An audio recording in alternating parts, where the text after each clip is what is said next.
আসসালামু আলাইকুম ওয়া রাহমাতুল্লাহি ওয়া বারাকাতুহু। সাতক্ষীরা সাতক্ষীরা বাংলাদেশের দক্ষিণ পশ্চিমাঞ্চলে অবস্থিত একটি জেলা। এটি খুলনা বিভাগের অন্তর্গত এবং দক্ষিণ প্রান্তে সুন্দরবনের অংশ রয়েছে। 1861 সালে মাহকুমা কার্যালয় সাতঘরিয়া তথা সাতক্ষীরাতে হস্তান্তর করা হয়। ইতিমধ্যে এই সাতঘরিয়া ইংরেজ কর্মচারীদের মুখেই সাতক্ষীরা হয়ে গিয়েছিল, অর্থাৎ তারা সাতঘরিয়া না বলে সাতক্ষীরা বলায় অভ্যস্ত হয়েছিল। তাই পুরনো সাতঘরিয়াই বর্তমানের সাতক্ষীরা। সাতক্ষীরা জেলার আয়তন ৩,৮১৭ বর্গ কিলোমিটার, ১,৪৭৪ বর্গ মাইল। এর উত্তরে যশোর জেলা, দক্ষিণে বঙ্গোপসাগর, পূর্বে খুলনা জেলা এবং পশ্চিমে ভারতের পশ্চিমবঙ্গের উত্তর ২৪ পরগনা এবং দক্ষিণ ২৪ পরগনা জেলা অবস্থিত। সাতক্ষীরা জেলার প্রধান নদীগুলো হল ইছামতি, কপোতাক্ষ, বেতনা এবং কালিন্দী। সাতক্ষীরা তার ঐতিহ্য এবং প্রাকৃতিক সৌন্দর্য, সুন্দরবন এবং চিংড়ি চাষের জন্য অনেক বিখ্যাত। সাতক্ষীরা জেলার প্রাচীন ইতিহাস সম্পর্কে নিশ্চিত তথ্য খুব বেশি পাওয়া যায় না, তবে ধারণা করা হয় এটি প্রাচীন বঙ্গ অঞ্চলের অংশ ছিল। ১৫০০ শতাব্দীতে মুসলিম শাসনামলে এটি বিভিন্ন প্রশাসনিক কাঠামোর মধ্যে পড়েছিল। পরবর্তীকালে এটি পাঠান এবং মুঘল শাসনের অধীনে আসে এবং ব্রিটিশ শাসনামলে সাতক্ষীরা যশোর জেলার অংশ ছিল। 1861 সালে যশোর থেকে খুলনা আলাদা হলে সাতক্ষীরাও খুলনার অন্তর্ভুক্ত হয়। এ সময় ব্রিটিশদের বিরুদ্ধে স্বাধীনতা সংগ্রামে সাতক্ষীরার অনেক ব্যক্তি ভূমিকা রাখেন। বিশেষ করে 1942 সালে কুইট ইন্ডিয়া মুভমেন্ট অর্থাৎ ভারত ছাড়ো আন্দোলন সাতক্ষীরার তরুণ সমাজ সক্রিয় অংশ নেয়। 1947 সালে ভারত বিভক্তির পর সাতক্ষীরা পূর্ব পাকিস্তানের অন্তর্ভুক্ত হয়। 1971 সালে বাংলাদেশের স্বাধীনতা সংগ্রামে সাতক্ষীরা একটি গুরুত্বপূর্ণ এলাকা ছিল। 25শে মার্চের পর থেকেই এখানে মুক্তিযুদ্ধ শুরু হয়। সাতক্ষীরা অঞ্চলে বিশেষ করে কলারোয়া, শ্যামনগর, কালীগঞ্জ ও দেহহাটা এলাকায় মুক্তিযোদ্ধাদের সাথে পাকিস্তানি বাহিনীর তীব্র লড়াই হয়। 7 ডিসেম্বর 1971 সালে সাতক্ষীরা পাক বাহিনী মুক্ত হয়। পরবর্তী সময় স্বাধীনতার পর সাতক্ষীরা উন্নয়নের পথে এগিয়ে যায়। 1984 সালে এটি একটি পূর্ণাঙ্গ জেলা হিসেবে স্বীকৃতি পায়। কৃষি, মৎস্য চাষ, বিশেষত চিংড়ি, শিক্ষা ও শিল্পের বিকাশ ঘটে। সুন্দরবনের সংলগ্ন হওয়ায় ইকোট্যুরিজম ও পরিবেশ সংরক্ষণ কার্যক্রম গুরুত্বপূর্ণ হয়ে ওঠে। সংস্কৃতি ও ঐতিহ্য। সাতক্ষীরার সংস্কৃতিতে গ্রাম বাংলার ঐতিহ্যের ছোঁয়া স্পষ্ট। এখানে বিভিন্ন মেলা, লোকসঙ্গীত, যাত্রাপালা এবং বৈশাখী উৎসব জনপ্রিয়। তবে এখন ধর্মপ্রাণ মানুষগুলো সবাই ইসলামটাকে অর্থাৎ মুসলমান ধর্মটাকে অনেক কাছে থেকে জানছে এবং শিখতে পারছে, সেই মোতাবেক আমল করছে। সেজন্য ভিন ধর্মী তাদের যত রকম উৎসব আয়োজন আছে সেগুলো থেকে এখন বর্তমান সাতক্ষীরার মানুষ অনেক দূরে। জেলাটির বিখ্যাত খাবারের মধ্যে খেজুর গুড়, চিংড়ি মাছ ও দেশীয় মিষ্টান্ন বিশেষভাবে উল্লেখযোগ্য। আমি শুনেছি কাটলেট মিষ্টি অনেক জনপ্রিয়, আমার এখনো খাওয়া হয়নি, আপনারা হয়তো খেয়েছেন। কারা কারা খেয়েছেন কমেন্টে জানাবেন। বর্তমান অবস্থা ও উন্নয়ন। বর্তমানে সাতক্ষীরা কৃষি, মৎস্য ও পর্যটনে উল্লেখযোগ্য উন্নতি করেছে। শহরটি ক্রমবর্ধমানে নগরায়নের দিকে এগিয়ে যাচ্ছে এবং বিভিন্ন অবকাঠামো উন্নয়ন প্রকল্প বাস্তবায়িত হচ্ছে। সুন্দরবন সংরক্ষণ, জলবায়ু পরিবর্তনের প্রভাব মোকাবেলা ও চিংড়ি চাষের টেকসই ব্যবস্থাপনা এখানে অন্যতম প্রধান চ্যালেঞ্জ।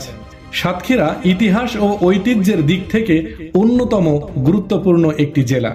এটি প্রাচীন ইতিহাস, মুক্তিযুদ্ধে অবদান, সংস্কৃতি ও অর্থনৈতিক গুরুত্ব একে দেশের অন্যতম গুরুত্বপূর্ণ অঞ্চল হিসেবে প্রতিষ্ঠিত করেছে। সাতক্ষীরা জেলা বাংলাদেশের দক্ষিণ পশ্চিমাঞ্চলে অবস্থিত একটি সমৃদ্ধশালী এলাকা, যা তার প্রাকৃতিক সৌন্দর্য এবং ঐতিহাসিক স্থাপত্য এবং সাংস্কৃতিক ঐতিহ্যের জন্য সুপরিচিত। এই অঞ্চলে অনেক প্রাচীন ভবন রয়েছে এবং মন্দির রয়েছে, যেমন সুলতানপুর শাহে মসজিদ, এটি 500 বছরের পুরনো মসজিদ, এবং তেতুলিয়া জামে মসজিদ 18 শতাব্দীতে নির্মিত। এই মসজিদটি সাতক্ষীরা জেলার তেতুলিয়া গ্রামে অবস্থিত। ছয়ঘরিয়া জোড়া শিব মন্দির সাতক্ষীরা শহর থেকে প্রায় 6 কিলোমিটার দূরে ঝাউডাঙ্গা ইউনিয়নের ছয়ঘরিয়া গ্রামে এটি অবস্থিত। সুন্দরবন শ্যামনগর উপজেলা থেকে সুন্দরবনের প্রবেশদ্বার মুন্সীগঞ্জে অবস্থিত। মালঞ্চ নদীতে নৌবিহার এবং সুন্দরবনের প্রাকৃতিক সৌন্দর্য উপভোগের জন্য এটি একটি আকর্ষণীয় স্থান। সাতক্ষীরা সরকারি কলেজ 1946 সালে প্রতিষ্ঠিত। এই কলেজটি সাতক্ষীরা জেলার প্রথম উচ্চশিক্ষা প্রতিষ্ঠান। সাতক্ষীরা সিটি কলেজ 1980 সালে প্রতিষ্ঠিত। এই কলেজটি জাতীয় বিশ্ববিদ্যালয়ের অন্তর্ভুক্ত। সাতক্ষীরা সরকারি মহিলা কলেজ 1974 সালে প্রতিষ্ঠিত। এই কলেজটি সাতক্ষীরা জেলার একমাত্র মহিলা কলেজ। সাতক্ষীরা দিবানৈশ্য কলেজ 1992 সালে প্রতিষ্ঠিত হয়। এই কলেজটি সাতক্ষীরা মেডিকেল কলেজ হাসপাতাল 2011 সালে প্রতিষ্ঠিত। এই মেডিকেল কলেজ হাসপাতালটি 5 বছরের MBBS কোর্স প্রদান করে এবং 500 শয্যা বিশিষ্ট হাসপাতাল রয়েছে। সাতক্ষীরা সদর হাসপাতাল সাতক্ষীরা জেলার প্রধান সরকারি হাসপাতাল, যা সাধারণ চিকিৎসা ও সেবা প্রদান করে। ইসলামী ব্যাংক হাসপাতাল সাতক্ষীরা, এটি একটি বেসরকারি হাসপাতাল যা বিভিন্ন চিকিৎসা সেবা প্রদান করে। সাতক্ষীরা জেলার এই প্রতিষ্ঠানগুলি স্থানীয় জনগণের শিক্ষা ও স্বাস্থ্য সেবায় গুরুত্বপূর্ণ ভূমিকা পালন করে। কয়েকজন তরুণ ব্যবসা হিসেবে একটি কম্পিউটার প্রশিক্ষণ কেন্দ্র শুরু করে এবং কিছু প্রতিভা তৈরি করে, যা পরবর্তীতে অন্যান্য কম্পিউটার ব্যবসা শুরু করে এবং শেষ পর্যন্ত ডিজিটাল সাতক্ষীরা ধারণা তৈরি করে। ধীরে ধীরে অফিস, ব্যাংক, অন্যান্য প্রতিষ্ঠানে ম্যানুয়াল মেশিনের স্থান দখল করে কম্পিউটার। স্কুল ও কলেজে কম্পিউটারের শিক্ষক নিয়োগ দেওয়া হয়। আরও অনেক তরুণ কম্পিউটার ব্যবসা শুরু করে। Manual, letter printing press computer ব্যবহার করে অফসেট প্রিন্টিংয়ে রূপান্তরিত হয়। 1999 সালে 30 জন সদস্য নিয়ে সাতক্ষীরা কম্পিউটার অ্যাসোসিয়েশন প্রতিষ্ঠিত হয়। সাতক্ষীরার কম্পিউটার অ্যাসোসিয়েশন নিয়মিতভাবে বিভিন্ন স্থানে কম্পিউটার মেলা আয়োজন করে এবং আইসিটি সচেতনতা বৃদ্ধি এবং ফ্রিল্যান্সিং চালু করার জন্য মৌলিক ও উন্নত কম্পিউটার প্রশিক্ষণ প্রদান করে। এই স্থানগুলি সাতক্ষীরার সমৃদ্ধ ইতিহাস, সংস্কৃতি এবং প্রাকৃতিক সৌন্দর্যের প্রতিফলন বহন করে, যা পর্যটকদের অনেক দৃষ্টি আকর্ষণ করে। সাতক্ষীরা জেলার মানুষ সাধারণত সহজ সরল, অতিথিপরায়ণ ও পরিশ্রমী। এ জেলার বেশিরভাগ মানুষ কৃষি ও মৎস্য চাষ, বিশেষ করে চিংড়ি চাষ, ব্যবসা ও চাকরির সঙ্গে জড়িত। সুন্দরবনের কাছাকাছি হওয়ায় এখানকার অনেক মানুষ বনজ সম্পদের উপর নির্ভরশীল। এ জেলার লোকজন সাধারণত ভদ্র ও আন্তরিক। তারা অতিথি আপ্যায়নে আন্তরিকতা দেখায় এবং স্থানীয় সংস্কৃতি ও ঐতিহ্যকে লালন করে। ভাষার দিক থেকে সাতক্ষীরার মানুষ শুদ্ধ বাংলা ও আঞ্চলিক ভাষার মিশ্রণে কথা বলে, যা অনেকটা খুলনা অঞ্চলের ভাষার কাছাকাছি।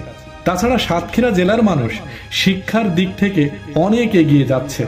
এ জেলায় বেশ কিছু ভালো স্কুল, কলেজ ও বিশ্ববিদ্যালয় রয়েছে, যেখানে শিক্ষার মান অনেক ভালো। সাতক্ষীরা মানুষের অন্যতম বৈশিষ্ট্য হলো তারা প্রাকৃতিক দুর্যোগ যেমন সাইক্লোন, জলাবদ্ধতা মোকাবেলায় শক্ত মনোবল দেখায়, ঠিক একইভাবে ঐক্যবদ্ধভাবে সমস্যা সমাধানের চেষ্টা করে। Thanks for watching. সকলের জন্য দোয়া ও ভালোবাসা। আল্লাহ হাফেজ।